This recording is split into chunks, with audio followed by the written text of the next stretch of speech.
খাশোগজির খুন মনে আছে? সিসিটিভি ফুটেজ না থাকলে কি নিশ্চিতভাবে জানা যেত যে তাকে সৌদি দূতাবাসের ভেতর হত্যা করা হয়েছে? অথবা ২০০৬ সালে লিটভিনেনকোর কফিতে পোলোনিয়াম মেশানো হয়েছিল, সেটাও তো ব্রিটিশরা অনেক পরে বুঝতে পেরেছিল। ওসমান হাদির হত্যার পর থেকেই একটি গোষ্ঠী পরিকল্পিতভাবে সরকার আর গোয়েন্দা সংস্থাকে এই ঘটনার সঙ্গে জড়াতে চাইছে।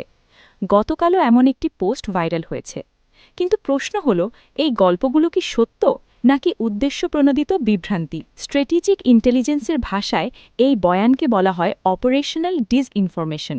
এর লক্ষ্য হল প্রকৃত অপরাধের চারপাশে এমন এক ষড়যন্ত্র তত্ত্ব তৈরি করা যাতে আসল অপরাধী আর তার নেপথ্যের কুশীলবরা জনরোষের বাইরে থেকে যায়।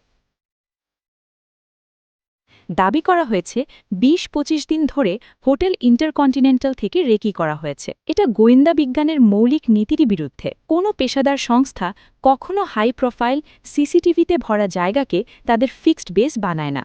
এতে অপারেশনাল কভার শতভাগ ফাঁস হয়ে যায়। এখানে ব্যবহার করা হয়েছে স্যান্ডউইচিং টেকনিক, একটি সত্যের মাঝখানে বড় মিথ্যা ঢুকিয়ে দেওয়া। ফয়সালের জামিন পাওয়ার সত্য, কিন্তু সেখান থেকে বলা হলো রাষ্ট্র তাকে খুনের মিশনে পাঠিয়েছে। এটি ম্যানিপুলেটেড ইনফারেন্স ছাড়া কিছুই নয়। দ্য হিন্দু পত্রিকার ডিলিট করা আর্টিকেলের কথা বলা হলো, কিন্তু কোনো আর্কাইভ লিঙ্ক নেই, গুগল ক্যাশ নেই, ওয়েব আর্কাইভ নেই। এটি করা হয় শুধু অথরিটি বায়াস তৈরি করার জন্য। এটাই গ্রে প্রপাগান্ডা। সবচেয়ে বিপজ্জনক বিষয় হল আগেভাগেই বলা হচ্ছে বিচার হবে না, টাকা দিয়ে ম্যানেজ হবে।